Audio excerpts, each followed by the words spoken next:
برادران اسلام، خطبہ جمعہ کا موضوع ہے زکوٰۃ کی اہمیت، فرضیت اور اس کے چند اہم مسائل۔ زکوٰۃ کا معنی لغوی اعتبار سے زیادتی کے ہیں، برکت کے ہیں اور پاکیزگی کے ہیں، اور شرعی اصطلاح میں مخصوص مال میں ایک مقررہ وقت کے بعد مخصوص لوگوں کو دیا جانے والا مال زکوٰۃ کہلاتا ہے۔ اللہ تعالیٰ نے قرآن میں فرمایا، خذ من اموالہم صدقۃ تطہرہم وتزکیہم بہا۔ اے نبی کریم صلی اللہ علیہ وسلم، آپ ان سے ان کے مال لے لیجئے صدقہ کے طور پر، یعنی زکوٰۃ کے طور پر، اور ان کا تزکیہ کریں اور ان کے حق میں دعا کریں۔ تو مطلب یہ ہوا کہ زکوٰۃ کا مال انسان کے دیگر مال کو پاک کر دیتا ہے۔ زکوٰۃ کی اہمیت کے متعلق اللہ کے نبی کریم صلی اللہ علیہ وسلم کی ایک حدیث ہے کہ اسلام کی بنیادی 5 ارکان میں سے تیسرا رکن ہے، جیسے کہ صحیح بخاری مسلم کی حدیث ہے۔ عبداللہ بن عمر رضی اللہ عنہما فرماتے ہیں کہ اللہ کے نبی صلی اللہ علیہ وسلم نے فرمایا، بنی الاسلام علی 5، اسلام کی بنیاد 5 چیزوں پر قائم ہے۔ سب سے پہلی بنیاد شہادت اللہ الہ الا اللہ، کہ اس بات کی گواہی دینا کہ اللہ کے علاوہ کوئی عبادت کے لائق نہیں، وَأَنَّ محمد رسول اللہ، محمد صلی اللہ علیہ وسلم اللہ کے پیغمبر رسول ہیں۔ اور دوسری بنیاد، دوسرا رکن، وَإِقَامِ الصَّلَاةِ، نماز قائم کرنا، اور تیسرا رکن، وَإِيتَاءِ الزَّكَاةِ، زکوٰۃ ادا کرنا، اور چوتھا رکن اس حدیث میں حج کو مقدم کیا گیا ہے کہ حج ادا کرنا، اور 5واں رمضان کے روزے رکھنا، لیکن دیگر احادیث کے اعتبار سے چوتھا روزہ ہے اور 5واں حج ہے، اس پر جو اس کی طاقت رکھتا ہے۔ تو اس حدیث سے ہمیں پتہ چلا کہ زکوٰۃ گویا کہ اسلام کی بنیادوں میں سے ایک اہم بنیاد ہے۔ اس طرح کوئی عمارت بنیاد کے بغیر نہیں ٹھہر پاتی، اسی طریقے سے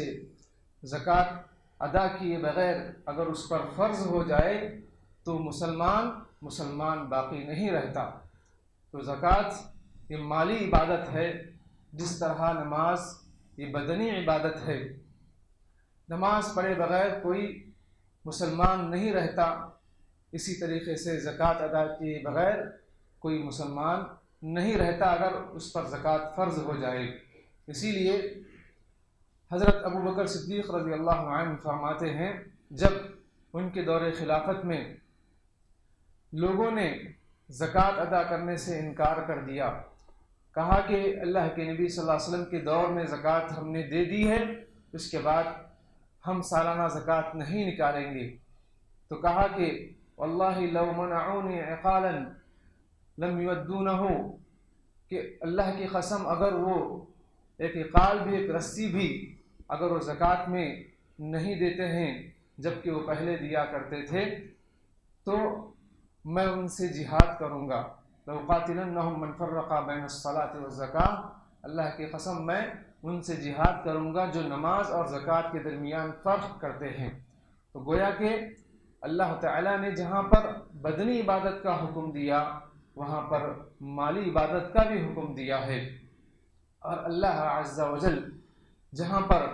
ہمیں زکوٰۃ ادا کرنے کا حکم دیتا ہے تو اس کے فوائد بھی یہ بتلاتا ہے کہ اگر اپنے رب کی رحمت کو پانا ہے تو زکوٰۃ ادا کرنا ہوگا۔ جیسے اللہ نے فرمایا، وسعت رحمتی کل شیء فساکتبها للذین یتقون ویؤتون الزکاة، کہ میں میری رحمت ان لوگوں کے نام لکھتا ہوں جو اللہ سے ڈرتے ہیں اور زکوٰۃ ادا کرتے ہیں۔ مطلب یہ ہوا کہ رب کی رحمت کو پانے کا ایک ذریعہ زکوٰۃ کو ادا کرنا ہے، مال کی زکوٰۃ نکالنا ہے۔ تو اسی طریقے سے اللہ عز و جل نے قرآن کریم میں بیشتر مقامات میں نماز کے ساتھ زکوٰۃ کو جوڑتے ہوئے زکوٰۃ کی اہمیت کو واضح فرمایا ہے۔ اور ایک صحابی رسول آتے ہیں اللہ کے نبی صلی اللہ علیہ وسلم کے پاس اور کہتے ہیں کہ مجھے کچھ ایسے اعمال بتلائیں جس کے ذریعے سے میں جنت میں داخل ہو سکوں۔ تو آپ صلی اللہ علیہ وسلم نے کچھ ایسی تعلیمات دی کہ تم اللہ کی عبادت کرو، اس کے ساتھ کسی کو شریک نہ کرو، اور تم پر جو فرض نمازیں ہیں تو فرض نمازوں کو ادا کرو، اور اللہ تعالیٰ نے تمہیں مال دیا ہے تو مال کی زکوٰۃ نکالو، اور صلہ رحمی کرو، رشتے ناتوں کو جوڑو، تو یہ جنت میں لے جانے والے اعمال میں سے ہے۔ تو پتہ یہ چلا کہ زکوٰۃ بھی اسلام کا ایک اہم رکن ہے، اس کے بغیر ایک مسلمان باقی نہیں رہ سکتا۔ اس کے فوائد بے شمار ہیں کہ اللہ عز و جل جہاں وہ رزق کی تقسیم کرنے والا ہے، جسے چاہتا ہے مالدار بنا دے، جسے چاہتا ہے فقیر بنا دے، اسی کے ہاتھ میں ہر چیز کی طاقت و قدرت ہے۔ لیکن اللہ تعالی مالدار کو یہ حکم دے رہا ہے کہ اگر اس کے مال میں زکوٰۃ فرض ہو جائے تو وہ زکوٰۃ نکال کر غرباء، فقراء اور یتیموں کی اور اسی طریقے سے جو ضرورت مندوں کی ان کی حاجتوں کی تکمیل میں وہ ضرور شریک ہوں۔ اور اسی طریقے سے اللہ تعالی فقراء، مساکین کو، جو کمزور طبقہ ہے معاشی اعتبار سے، انہیں صبر و شکر کا حکم دے رہا ہے۔ تو ایک طرف مالداروں کو مال نکالنے کا، زکوٰۃ ادا کرنے کا، اور دوسری طرف ان لوگوں کو جو ہے کمزور ہیں معاشی اعتبار سے، ان کو صبر و شکر کے ساتھ رہنے کا حکم دے رہا ہے۔ تو اس طریقے سے یہ دونوں طبقے اگر اپنے طریقے پر حقوق ادا کریں گے تو اللہ کے رحمت کے مستحق ہوں گے۔ اور اسی طریقے سے ہم دیکھتے ہیں خلفائے راشدین کے زمانے میں زکوٰۃ جس طریقے سے نکالی گئی اور حکومتی سطح پر نکالی گئی، تو ایک وقت ایسا آیا کہ معاشرے میں کوئی زکوٰۃ لینے والا نہیں تھا، ڈھونڈ کر لوگوں کو زکوٰۃ کا مال دینا پڑ رہا تھا۔ تو معاشی اعتبار سے اگر غربت کا خاتمہ چاہتے ہیں تو شرعی اعتبار سے، شرعی طریقے پر مال کو اکٹھا کر کے غرباء و مساکین کے ضرورت کے حساب سے اگر تقسیم کریں تو معاشرے میں غربت ختم ہو جاتی ہے۔ اور برادران اسلام، اسی طریقے سے انسان مال کا حریص ہوتا ہے اور ضرورت بھی ہوتی ہے۔ اگر مالدار اپنے مال کی حفاظت کرتا رہے، اس کا حق ادا نہ کرے، تو اس کے دل میں صرف مال کی محبت ہوگی، انسانیت کی محبت نہیں ہوگی۔ اور اسی طریقے سے جو غریب ہے، اگر وہ اس کو ضرورت کے وقت میں پیسہ نہ ملے، اس کی ضرورت پوری نہ ہو، تو پھر وہ ان مالداروں سے انہیں ناراض ہوگا، اپنے دل میں ان کے بارے میں کینہ، کپٹ، حسد، جلن رکھے گا، اور نتیجہ یہ ہوگا کہ اگر اس کی ضرورت پوری نہ ہو تو وہ چوری کرے گا، ڈکیتی کرے گا، اور اسی طریقے سے معاشرے میں بد امنی پھیل جائے گی۔ تو شریعت یہ چاہتی ہے کہ مال کسی ایک کے ہاتھ میں نہ رہے، کَيْ لَا يَكُونَ دُولَةً بَيْنَ الْأَغْنِيَاءِ مِنْكُمْ، صرف مالداروں کے ہاتھوں میں ہی یہ مال کھیلتا نہ رہے، بلکہ ہر ایک کے ہاتھ میں مال آئے اور ہر ایک کی ضرورت پوری ہو۔ تو اسلامی جو نظام معیشت یہ چاہتی ہے کہ ہر ایک کے ہاتھ میں مال ہو، لیکن موجودہ سرمایہ دارانہ نظام ایسا ہے کہ صرف مالداروں کے ہاتھ ہی میں مال دیتا ہے، جو غرباء و مساکین وہ مانگتے پھرتے ہیں اور معاشرے میں بد امنی پھیلا رہے ہیں۔ تو یہ شریعت کی تعلیمات ہیں، اگر ہم صحیح معنی میں زکوٰۃ کو ادا کریں گے تو ہمیں بہت سے فوائد حاصل ہوں گے۔ اب اور آگے بڑھیے کہ جو لوگ زکوٰۃ کو ادا نہیں کرتے ہیں تو ان کا کیا انجام ہوگا، اللہ عز و جل نے قرآن کریم میں اس کی تفصیل بیان فرمائی۔ سب سے پہلی بات یہ ہے کہ اگر کوئی شخص زکوٰۃ کا انکار کر رہا ہے، یہ کہتا ہے کہ میں بالکل نہیں مانتا زکوٰۃ دینے کے سلسلے میں اس کا انکاری ہوں، جس طریقے سے اگر کوئی نماز کا انکار کر رہا ہے، اسی طرح اگر اس کا بھی انکار کر رہا ہے، تو ایسا شخص مسلمان نہیں ہو سکتا، ایسا شخص اسلام کے دائرے سے خارج ہو جائے گا۔ جیسے کہ ابو بکر صدیق رضی اللہ عنہ نے کہا کہ جس نے نماز اور زکوٰۃ کے درمیان فرق کیا تو میں اس کے ساتھ جہاد کروں گا، میں اس کے ساتھ جنگ کروں گا، یہاں تک کہ وہ زکوٰۃ ادا کرنے پر راضی ہو جائے۔ اور اسی طریقے سے اگر کوئی شخص زکوٰۃ کا انکاری تو نہیں ہے لیکن وہ سستی اور کاہلی کے ذریعے سے مال کی زکوٰۃ نہیں ادا کرتا ہے تو اس کے سلسلے میں قرآن کریم میں بڑی وعید ہے۔ اللہ تعالیٰ نے سورہ توبہ کی آیت نمبر 34 اور 35 میں اس کا تذکرہ فرمایا، اعوذ باللہ من الشیطان الرجیم والذین یکنزون الذہب والفضہ ولا ينفقونها فی سبیل اللہ فبشرهم بعذاب علیم۔ وہ لوگ جو اپنے مالوں کو جمع کر رکھتے ہیں، سونے اور چاندی کو خزانے بنا کر رکھتے ہیں اور اس کو اللہ کی راہ میں خرچ نہیں کرتے ہیں، یعنی اس کی زکوٰۃ ادا نہیں کرتے ہیں، فبشرهم بعذاب علیم، اے اللہ کے نبی انہیں دردناک عذاب کی خوشخبری سنا دیجئے، ان کا پیغام پہنچا دیجئے، فبشرهم بعذاب علیم۔ اور آگے اللہ نے یہ فرمایا دوسری آیت میں، یوم یحمى علیہا فی نار جہنم، اسی مال کو جہنم کی آگ میں تپایا جائے گا، گرمایا جائے گا، فتکوی بہا جباہہم، اور اسی مال کے ذریعے سے ان کے پیشانی کو، وجنوبہم ان کے پہلوؤں کو، وظہورہم ان کی پیٹھوں کو داغا جائے گا، یعنی اس سے سزا دی جائے گی اور کہا جائے گا کہ فذوقوا ھذا ما کنزتم فذوقوا ما کنتم تکنزون، یہی وہ خزانہ ہے جس کو تم نے جمع کر کے رکھا تھا، لو اب اس کا مزہ چکھو۔ تو یہ تنزن اور ان کو عذاب میں تکلیف دیتے ہوئے یہ کہا جائے گا اور سزا یہاں تک کہ فیصلہ ہو جائے اور سزا دی جاتی رہے گی۔ اللہ اکبر۔ اسی طریقے سے پیارے نبی علیہ الصلوۃ والسلام کی حدیث ہے، صحیح بخاری کی حدیث ہے کہ فرمایا کہ من آتاہ اللہ مالا، جس کو اللہ عز و جل مال سے نوازتا ہے اور اس پر جب مال پر زکوٰۃ فرض ہو جاتی ہے، ولم یؤدی زکاتہ، اور وہ اس کی زکوٰۃ ادا نہیں کرتا ہے، مثل لہ یوم القیامۃ شجاعا اقرع، یہی مال اس کا یعنی اس کے لیے اژدہا کی شکل بن جاتا ہے، یعنی وہی مال اژدہا کی شکل اختیار کر لیتا ہے، لہو زبیبتان، تو اس کی آنکھوں پر دو سیاہ نقطے ہوتے ہیں، بہت ہی ڈراؤنی ہو جاتا ہے، اور اسی طرح فرماتے ہیں کہ فیطوقہ، اس کا طوق بن جاتا ہے گلے کا، اس کے گلے کا طوق بن جاتا ہے، اور وَيَأْخُذُ بِشِدْخَيْهِ یعنی بِلِحْيَيْهِ یعنی بِشِدْخَيْهِ، وہ اس کے جبڑوں کو پکڑ کر وہ کہتا ہے کہ انا مالکا انا کنزکا، میں ہی تیرا مال تھا، میں ہی تیرا خزانہ تھا، اور جس کو تو نے جمع کر کے رکھا تھا، تو اس طرح وہ ڈستے رہے گا، یعنی انسان کے گلے میں لٹکا دیا جائے گا، وہ لٹک جائے گا اور اس کو ڈستا رہے گا۔ اللہ اکبر، کوئی تصور نہیں کر سکتا۔ تو یہ اللہ عز و جل نے فرمایا کہ جو اللہ تعالیٰ کا دیا ہوا مال ہے اس میں سے اللہ کی راہ میں اللہ کے حکم پر اگر نہ نکالا جائے تو اس کی یہ سزا ہوگی۔ اللہ اکبر، اللہ کی پناہ۔ اسی طریقے سے صرف سونے چاندی یا پھر پیسوں میں زکوٰۃ فرض نہیں ہے، اس کے علاوہ بھی جانوروں پر بھی زکوٰۃ فرض ہے، جیسے اونٹ پر اگر 5 اونٹ ہو جائے تو اس پر زکوٰۃ ہے، اور اسی طرح گائے، بیل اور بھینس وغیرہ پر بھی اگر 30 کی تعداد کو پہنچ جائے اس پر بھی زکوٰۃ فرض ہے، بھیڑ بکریاں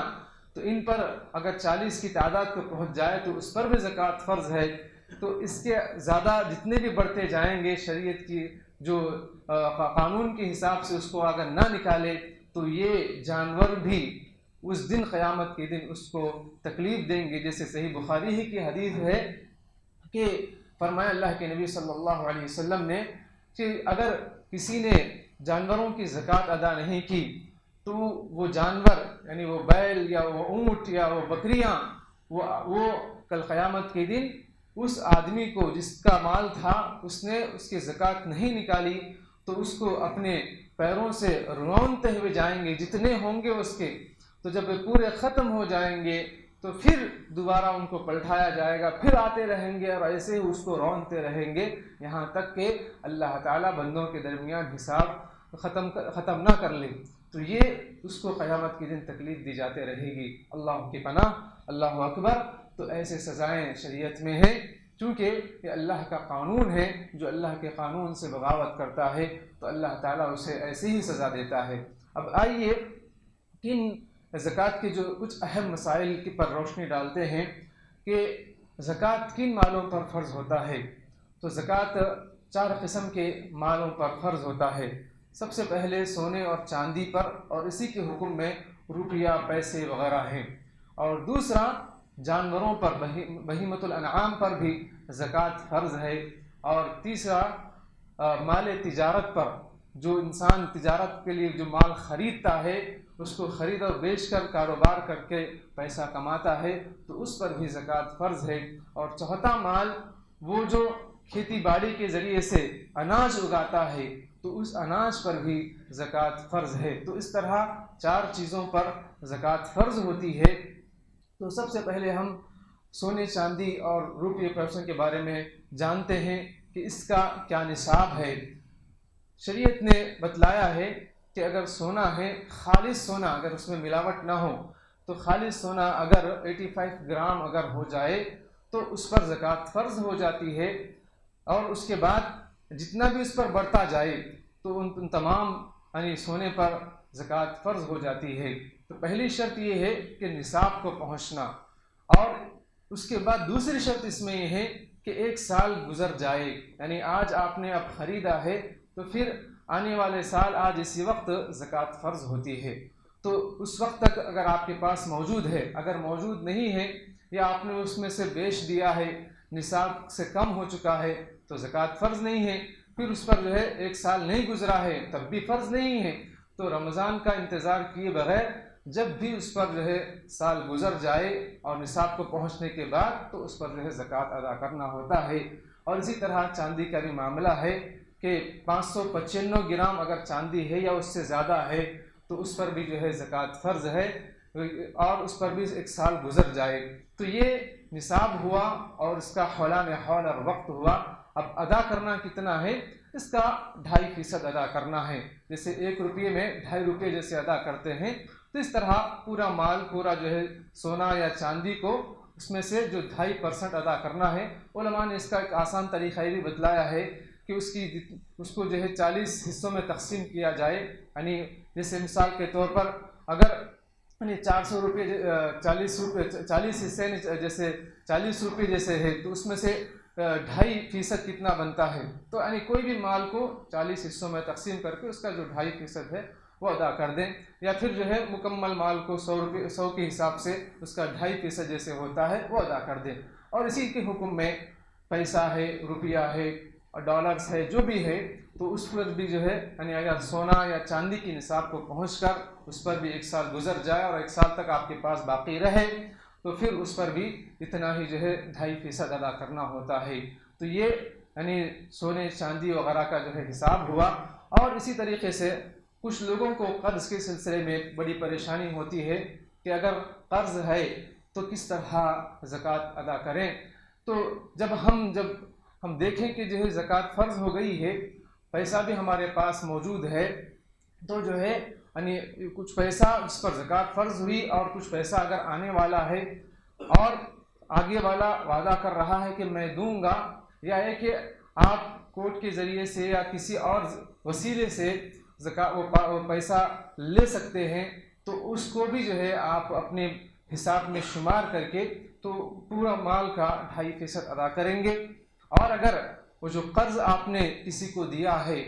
وہ واپسی کی امید نہیں ہے، چونکہ جس نے لیا ہے وہ غریب ہے، وہ مجبور ہے، وہ دے نہیں سکتا، یا کہ وہ آپ جس کو دیے ہیں وہ ظلم ستم کر رہا ہے، وہ ٹال مٹول کر رہا ہے، دینے کے امکانات نہیں ہیں اور کسی بھی طریقے سے وہ ملنے کے امکانات نہیں ہیں، تو اس کو آپ شمار نہ کریں۔ ہاں اگر جب وہ کئی سال بعد وہ پیسہ آ جائے تو پھر جو ہے وہ 1 سال کی زکوٰۃ اس میں سے نکال دے، تو یہ قرض کا معاملہ ہوا۔ اور اسی طریقے سے اگر کسی پر قرض ہے، زکوٰۃ بھی فرض ہوئی اور اس پر قرض بھی ہے، تو اپنے جو قرض کا جو پیسہ ہے وہ الگ کر کے پھر جتنا پیسہ اس کے پاس بچا ہے تو حولان حول اگر اس پر ہو چکا ہے، نصاب کو پہنچنے کے بعد 1 سال گزر چکا ہے، تو پھر جو ہے اتنے کے مال کی وہ زکوٰۃ ادا کرے گا۔ یہ قرض کے کچھ مختصر سے مسائل رہے، اور اسی طریقے سے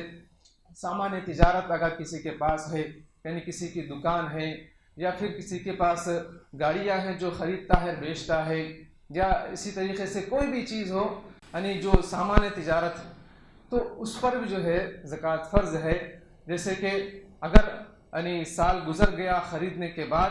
تو اس کو آپ خریدتے ہیں اور بیچتے ہیں، تو اس پر اس وقت کی جو قیمت ہے، پریزنٹ جو قیمت ہے، وہ قیمت مارکیٹ کی جو آپ دیکھ کر تو اس کا بھی جو 2.5% ادا کریں گے۔ لیکن اگر کوئی مشنریز ہے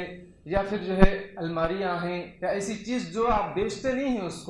اس کو اپنے استعمال میں رکھتے ہیں دکان وغیرہ میں کہیں پر بھی، تو اس پر جو ہے زکوٰۃ فرض نہیں ہے۔ اور جیسے مثال کے طور پر کوئی جو ہے یعنی کوئی مشین ہے، وہ مشین کے ذریعے بزنس کرتا ہے، کوئی دوسرا جو ہے اس کے ذریعے سے پروفٹ کماتا ہے، اس کو نہیں بیچتا ہے مشین کو، تو مشین پر زکوٰۃ فرض نہیں ہے، بلکہ جو انکم جو ہوگی تو اس پر جو ہے زکوٰۃ فرض ہوگی۔ یہ کچھ یعنی اہم مسائل رہے جو مال تجارت کے سلسلے میں۔ جیسے اور اسی طریقے سے بہیمۃ الانعام ہے، چوپائے ہے، جس کا نصاب ابھی کچھ وقت پہلے میں نے بتلایا ہے، تو اس پر بھی جو ہے زکوٰۃ فرض ہے۔ شریعت کی جو ہے کتابوں میں، فقہ کی کتابوں میں بڑی اس کی تفصیلات موجود ہے۔ اور اسی طریقے سے اگر کسی کا جو ہے کھیت ہے اور اس میں وہ اناج اگاتا ہے، تو جیسے گیہوں ہے، چاول ہے، اور اسی طریقے سے کوئی کھجور ہے، اور ایسی جو وہ چیزیں جو سڑنے گلنے والی نہیں ہیں، خراب ہونے والی نہیں ہیں، ذخیرہ اندوز کرنے والی چیزیں ہیں، تو اس پر زکوٰۃ فرض ہے۔ اگر وہ پیداوار ہو جائے تو اس کی نصاب ہے، یعنی 600 650 یعنی 6 کنٹل 6.5 کنٹل اگر جو ہے وہ پہنچ جائے، یعنی اگر کسی کا جو کھیت ہے اس میں سے 6.5 کنٹل اگر وہ یعنی پہنچ جائے اس کی مقدار اور وہ اناج، تو اس پر سے جو ہے زکوٰۃ ادا کرنا ہوگا۔ لیکن اس کے لیے سال گزرنے کی شرط نہیں ہے۔ جس وقت میں یعنی جو ہے کاٹ لیتے ہیں فصل، تو اسی وقت نکالنا ہوگا، جیسے اللہ نے فرمایا وَآتُوا حَقَّهُ يَوْمَ حَصَادِهِ، جس وقت کٹوتی ہو جائے تو اسی وقت اس کا حق ادا کر دو۔ اور اس کا یہ نصاب ہے، اس نصاب کے مطابق اب کتنا نکالنا ہے، اس سلسلے میں ایک حدیث ملتی ہے کہ اگر وہ جو کھیت ہے جو آسمان کی بارش سے یا ایک جو ہے زمین کے چشموں سے از خود یا اپنے جو ہے جڑوں سے وہ زمین کا پانی کھینچ کر وہ یعنی سیراب ہو چکا ہے، اس پر آپ نے محنت نہیں کی ہے، پیسہ نہیں لگایا ہے، اکثر حصہ وہ ایسے ہی ہوا ہے، یعنی پھلا پھولا ہے، تو اس پر جو ہے مال کو جو ہے 10 حصے کر کے اس میں سے 1 حصہ ادا کریں گے۔ اور اسی طریقے سے اگر آپ نے اس کھیتی باڑی میں محنت کی ہے، پیسہ لگایا ہے اور پانی کے لیے بور ویلز وغیرہ کا استعمال کیا ہے اکثر حصہ، تو اس پر جو ہے یعنی مال کے مکمل اس کو 20 حصے کر کے اس کا 1 حصہ ادا کریں گے۔ تو یہ جو ہے شریعت کی جو کچھ قوانین ہیں، کچھ اہم مسائل ہے زکوٰۃ کے سلسلے میں، ہمیں اور آپ کو چاہیے کہ ہم اس کے مسائل سیکھیں اور اللہ تعالیٰ کی رضا کے لیے خوش دلی کے ساتھ اس فریضے کو ادا کریں۔ اللہ رب العزت سے دعا گو ہوں کہ اللہ عز و جل مجھے اور آپ کو تمام کو زکوٰۃ ادا کرنے والا بنائیں۔ اگر اس پر زکوٰۃ فرض ہو چکی ہے، اس میں تاخیر کرنے سے اللہ تعالیٰ ہمیں محفوظ رکھے۔ اللہ عز و جل اپنے فضل و کرم سے ہمارے گناہوں کو معاف فرمائے۔ اللہ تعالیٰ ہم پر رحم و کرم کا معاملہ فرمائے۔ اللہ تعالیٰ ہمارے روزوں کو، ہماری عبادتوں کو، اللہ ہماری دعاؤں کو اللہ قبول فرمائے۔ آمین یا رب العالمین۔ ربنا تقبل منا انك انت السميع العليم، ربنا آتنا في الدنيا حسنة وفي الآخرة حسنة وقنا عذاب النار. وقولوا قولي هذا واستغفر الله لي ولكم ولسائر المسلمين من كل ذنب فاستغفروه انه هو الغفور الرحيم.